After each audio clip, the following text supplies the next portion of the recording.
warahmatullahi wabarakatuh. Baik, sebelumnya terima kasih banyak kepada rekan-rekan semua karena telah menyempatkan waktu dan ingin berpartisipasi untuk mengikuti penyuluhan anti korupsi. Nah, sebelumnya sebelum saya memaparkan materi, ada baiknya saya memperkenalkan diri terlebih dahulu. Perkenalkan, nama saya Julian Nur Aziza. Rekan-rekan semua bisa panggil saya Aziza.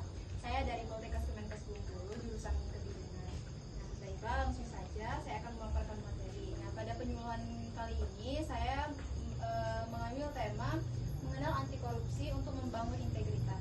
Adapun anti korupsi yang diatur dalam undang-undang yaitu tindak pidana lain yang berkaitan dengan tindak pidana korupsi yang tertuang pada Undang-Undang Nomor 31 Tahun 1999 dan Undang-Undang Nomor 20 Tahun 2011. Nah, jenis tindak pidana yang berkaitan dengan tindak pidana korupsi itu adalah salah satunya bank yang tidak memberikan keterangan rekening tersangka, kemudian saksi atau ahli yang tidak memberi keterangan atau memberi keterangan palsu, kemudian orang yang memegang rahasia jabatan tidak memberikan keterangan atau memberikan keterangan palsu. Nah, adapun arti korupsi itu secara bahasa rekan-rekan, korupsi berasal dari bahasa Latin corruption atau corruptus. Nah, korupsi memiliki arti beragam, yakni tidak merusak atau menghancurkan. Korupsi juga diartikan kebusukan, keburukan, kebejatan, ketidakjujuran, dapat disuap, tidak bermoral, dan juga penyimpangan dari kesucian. Nah, kemudian kata-kata atau ucapan yang menghina ataupun memfitnah. Kemudian untuk bahasan selanjutnya ada kejahatan tindak pidana korupsi. Yang pertama ada merugikan keuangan negara, kemudian yang kedua ada suap menyuap, kemudian penggelapan dalam jabatan, pemerasan, perbuatan curang, kemudian yang terakhir ada benturan kepentingan dalam pengadaan, dan yang terakhir ada gratifikasi. Nah, adapun sumber terjadinya korupsi itu ada dua faktor. Yang pertama ada faktor internal dan yang kedua ada faktor eksternal. Apa sih faktor internal itu? Nah, faktor internal adalah penyebab terjadinya korupsi ini diakibatkan adanya dorongan untuk memenuhi kebutuhan seseorang. Sedangkan faktor eksternalnya itu terjadi diakibatkan karena tata tertib atau peraturan yang lemah. Nah, selanjutnya ada korupsi di berbagai bidang. Ada di berbagai bidang, salah satunya ada 3 bidang. Yang pertama ada bidang kesehatan, yaitu memberikan diagnosa atau analisis medis palsu untuk penggelembungan anggaran untuk membeli alat kesehatan rekan-rekan. Kemudian yang kedua ada bidang sosial dan ekonomi, menyebar fitnah dan kebohongan atau dengan menghindar untuk membayar. Kemudian yang terakhir ada bidang pertanian.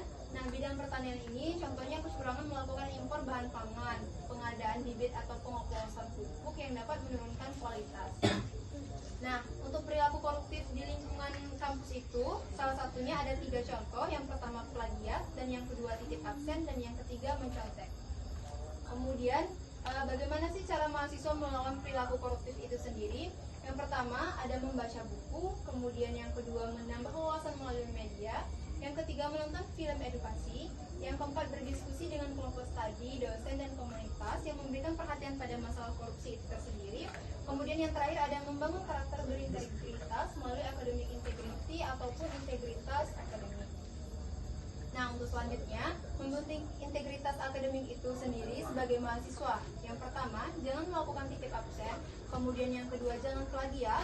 Yang ketiga, jangan contek-menyontek. Yang keempat, tidak memberikan sesuatu ke dosen untuk mendapatkan nilai yang baik. Kemudian yang kelima, tidak membuat dokumen palsu untuk bolos kuliah. Nah, baiklah, itu saja pemaparan materi dari saya kepada rekan-rekan semua. Apakah ada yang ingin ditanyakan mengenai anti korupsi pada penyuluhan kita pada hari ini? Baiklah, di sini saya akan bertanya kepada Mbaknya.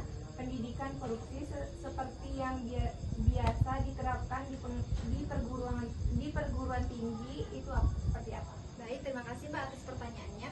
Nah, jadi untuk kampus saya pribadi itu, cara penerapan anti korupsinya itu salah satunya dengan adanya mata kuliah PBAK itu sendiri.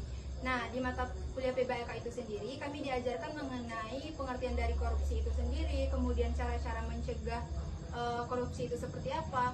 Kemudian tidak hanya itu saja, di mata kuliah PBAK itu kami juga diajarkan apa saja sih media yang digunakan dalam penyuluhan. Nah, seperti yang saya gunakan tadi yaitu media PPT. Tidak hanya PPT itu saja, tetapi banyak yang lainnya seperti poster, leaflet, dan juga lain sebagainya. Nah, jadi di mata kuliah PBAK itu sendiri tidak hanya dipelajari mengenai pengertiannya dan cara-cara mencegah anti korupsi, tetapi juga bagaimana cara membuat media seperti penyuluhan kita pada hari ini. Nah, bagaimana Mbak untuk jawabannya? Apakah sudah bisa dimengerti? Terima kasih. Bagaimana untuk rekan-rekan yang lain? Apakah sudah cukup diterima atau ada yang ingin ditanyakan rekan-rekan? Sudah cukup. Baik, terima kasih. Nah, mungkin hanya itu saja penyuluhan kita pada hari ini. Terima kasih atas waktu dan kesempatannya.